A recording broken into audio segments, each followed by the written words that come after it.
Soy el doctor Juan Manuel Lira, soy médico especialista, doctor en gobernabilidad y gestión pública y analista en temas de salud. Quizás valdría un poco recordar de dónde viene el tema o el término de los 100 días de un gobierno. Recordemos que cuando fue exiliado Napoleón Bonaparte a la isla de Elba, él trató de regresar a conquistar Francia y cuando regresó hubo 100 días en los cuales estuvo, digamos, en guerra. Desafortunadamente no pudo recuperar Francia y ahí es donde vienen los primeros 100 días de recuperación de un gobierno. Después el presidente Roosevelt en Estados Unidos durante la época de recesión tomó este término de los 100 días para tratar de recuperar toda la economía perdida para los estadounidenses y después de ahí se marca ya todos los gobiernos o los gobernantes ese paradigma pues de los primeros 100 días como un objetivo a trazar durante los siguientes 6 años de su gobierno o 4, depende del estado o país que se trate. En el caso de la doctora Sheinbaum, como bien lo dices, el pasado domingo en la Plaza del Zócalo, a un Zócalo a reventar, con una aprobación mediática de 75-80%, que es un bono de apoyo de la ciudadanía muy alto, delineó lo que va a ser el resto de su gobierno. En el tema específico de salud hubo, por supuesto, anuncios muy importantes. El quizá uno de los más importantes, aunque no lo mencionó, fue la recuperación de la Rectoría de la Salud que se había perdido durante el sexenio pasado y que había tomado de facto otra institución del sector salud. En este caso, el doctor Kreshinovic, que estuvo presente ahí en la plancha del Zócalo, ha estado recorriendo el país para promocionar y desarrollar el Plan Nacional de Desarrollo 2024-2030, en el cual ha tenido un papel muy activo. Y también, como hemos visto en las mañaneras, ha tenido un papel muy activo junto con el doctor Svars. Entonces, este cambio ya de paradigma de que la Rectoría de la Salud la vuelva a tomar la Secretaría de Salud, yo creo que es un paso muy importante en estos primeros 100 días. Es un buen inicio y esperemos que así siga. También hubo anuncios muy importantes, como habíamos visto, sobre todo en la parte de la infraestructura. Se han recuperado ya muchos hospitales que han venido arrastrándose del desmantelamiento que nos dejaron desde la anterior administración que precedió al presidente López Obrador, y ya se materializaron algunos durante estos 100 primeros días en el IMSS, en el ISSSTE, en el mismo Bienestar, y se anunció la terminación de 18 hospitales para el Bienestar, que es muy importante para atender a la población que no tiene derecho a la seguridad social. Y una cosa muy importante que ya hemos platicado alguna vez en este medio, que se recuperaron 4 hospitales que estaban en asociación público-privada, que pertenecían prácticamente a los privados y nada más poníamos el personal nosotros. Se recuperaron, 2 son del IMSS, 2 son del ISSSTE, van a ser ahora administrados completamente por esas instituciones. Entonces ese cambio o esos 100 primeros días en recuperar infraestructura han sido muy importantes.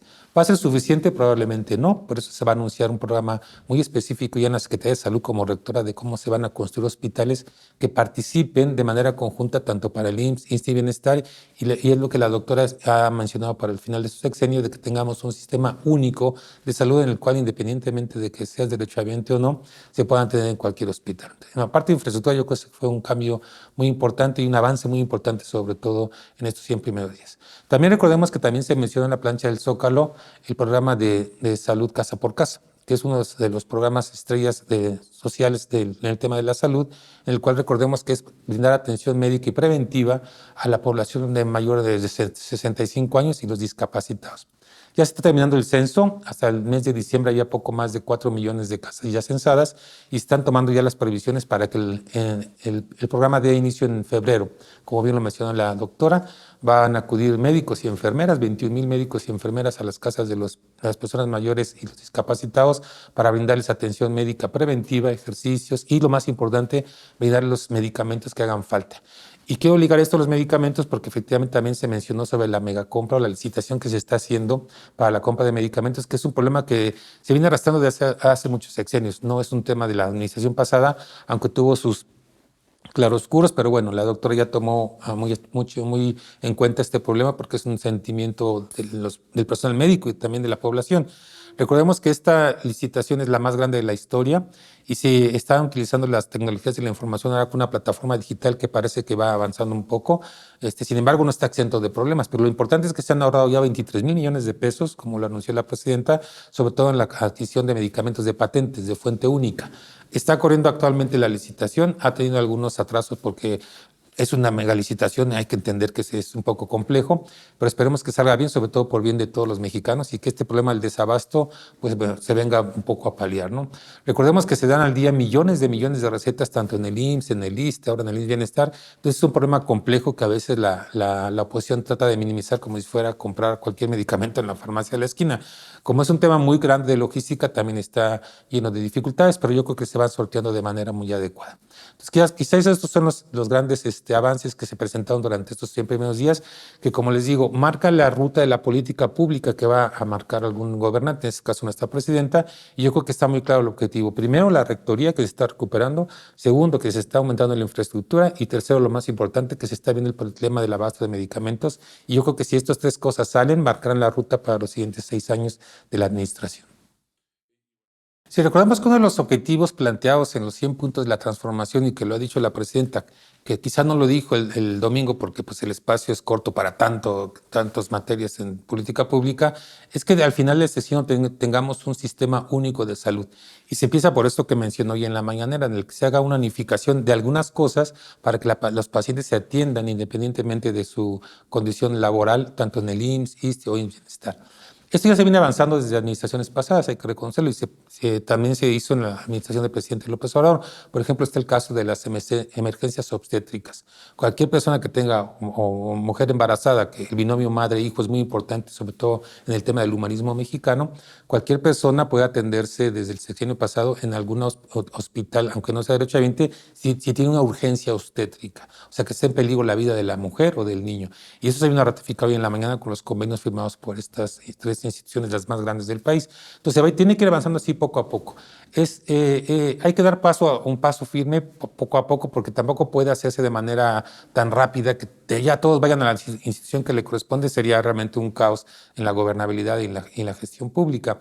Pero se va avanzando, como bien dices, en estos pasos, y hoy en la mañana se dieron anuncios importantes, como también el anuncio de cómo va avanzando la licitación. Entonces, hay que esperar un poco a decirle a la población que se está trabajando en el segundo piso, y es la consolidación de lo que nos dejó el gobierno del presidente López Obrador. Entonces, es poco tiempo, 100 días, sí, por supuesto, para hacer un análisis completo, como quiere hacer la derecha. Quieren ya en 100 días que esto mejore. Por supuesto, como te digo, los 100 días son para visualizar la ruta y el camino que se va a seguir, y se confirma hoy en la mañana con lo que quizás se omitió en la plancha del Zócalo por la cuestión del tiempo, ¿no? Porque, como te digo, son muchos temas a abarcar en un espacio de tiempo muy corto. Ese es un tema que ha estado en la palestra mediática y también de la comentocracia, tanto de izquierda como de derecha, aunque como todo siempre digo, los de la derecha todo denostan y creen que es muy fácil cuando ellos no lo hicieron. Este es un problema que no es privativo de México. Si lo vemos en ese sentido muy amplio, es un problema que se genera en Estados Unidos. Yo digo en otros medios como en este que es un problema made in USA, ¿no? Hecho en Estados Unidos. O sea, el problema no es que lo hayamos hecho nosotros, aunque se nos quiere cargar esa culpa por el gobierno de Estados Unidos. Pero más allá de que puedes comentar, criticar la labor periodística, que para mí siempre es muy valiosa, sobre todo alguien que se mete, por ejemplo, las entrañas de donde está el narcotráfico para hacer el reportaje, yo creo que es encomiable, ¿no? Pero ya criticar o no, yo creo que no es el momento, ¿no? Yo creo que aquí lo importante es, para adelante, las acciones que, como bien dices, está emprendiendo el gobierno de la doctora Sheinbaum con el programa del fentanilo te mata, ¿no? Que es un programa muy ambicioso que llega en un momento muy específico, y te voy a explicar por qué.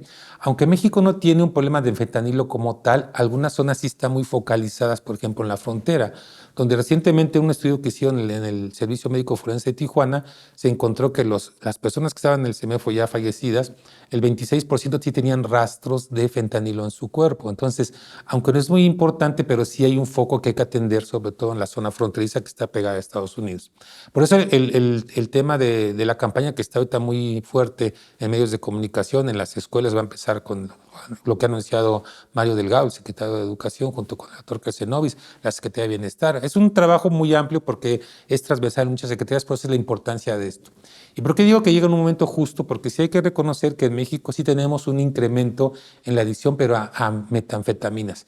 Esto, de acuerdo a los centros de integración juvenil, que es el dato que se tiene, digamos, último, sí se ha visto que se está incrementando esta adicción de metanfetaminas. Por eso es que llega en un momento adecuado esta campaña, que aunque en fentanilo no es un problema en México, sí hay otras drogas. Entonces, por eso la campaña es totalmente preventiva, en donde los padres de familia, el personal de salud, ustedes como medios de comunicación, tenemos que hacer un conjunto de acciones para que podamos transmitirles, sobre todo a nuestros jóvenes, que pueden estar más expuestos a este problema, de que las adicciones matan, y sobre todo el fentanilo. Pero como te digo, podemos hacer esta campaña sobre todo para un tema completo de las adicciones. Es importante el tema, obviamente va empezando, vamos a ver cómo pasan los meses, para hacer un análisis, una evaluación de qué tanto sí funciona o no. Y aquí es muy importante recordar también para el gobierno que está pendiente la publicación de la Encuesta Nacional de Adicciones y Salud Mental, que se terminó en junio, pero no han salido los resultados. Entonces, si partimos de esa encuesta, nos vamos a dar cuenta exactamente de la situación real del consumo de ciertos medicamentos, de ciertas drogas que son ilícitas, y por supuesto el fentanilo va a salir muy bajito, pero ahí podemos partir para que cuando hagamos la evaluación del programa, sobre ese programa del fentanilo mata, veamos cómo afectamos como gobierno en la política de salud pública a la disminución de este mal, que efectivamente es un mal pues muy complejo, y la verdad que aprovecho para decirle al público que las drogas matan y que se alejen, y sobre todo que participemos como familia, como sociedad, que es lo más valioso que tenemos, como bien dijo la doctora Claudia Sheinbaum en una mañanera, que el humanismo mexicano y sobre todo la familia es lo que tiene que rescatar a nuestros jóvenes de esta terrible mal que son las drogas y las adicciones. Yo diría que lo que podemos esperar es mucha esperanza, sobre todo, y mucho optimismo en que las cosas se van haciendo bien. Como les digo, un sistema tan complejo como es el sistema de salud en México no se puede resolver en un sexenio. Se dieron los primeros pasos con el presidente López Obrador, estamos en la etapa de consolidación, y yo siempre he dicho que pueden pasar hasta 3 sexenios para que ya hayamos materializado algo muy concreto, sobre todo en temas de salud. Se va trabajando, sí, se va trabajando bien. Como todo en la vida tiene sus claroscuros, hay unas cosas muy positivas, otras cosas que corregir, pero así es la política pública en cualquier país. Y no se diga en un país tan complejo de 134 millones como es México. Entonces se va avanzando bien, yo espero que la gente tenga confianza en que las cosas se van haciendo bien. Hay personal directivo muy capaz, hay personal directivo que está comprometido con estas acciones, sobre todo tenemos una presidenta con niveles de aprobación muy altos, y por supuesto que la expectativa que esperamos todos los mexicanos es muy alta para el tema de salud, y yo creo que se va a terminar el sexenio bien. Se tienen que arreglar algunas cosas, pero se va a trabajar yo creo que de manera adecuada durante lo que resta del año y sobre todo del sexenio. ¿Qué tal? Soy el doctor Juan Manuel Lira, soy médico especialista y doctor en gobernabilidad y gestión pública, y te invito a que veas la 4TV, la televisión de la Cuarta Transformación.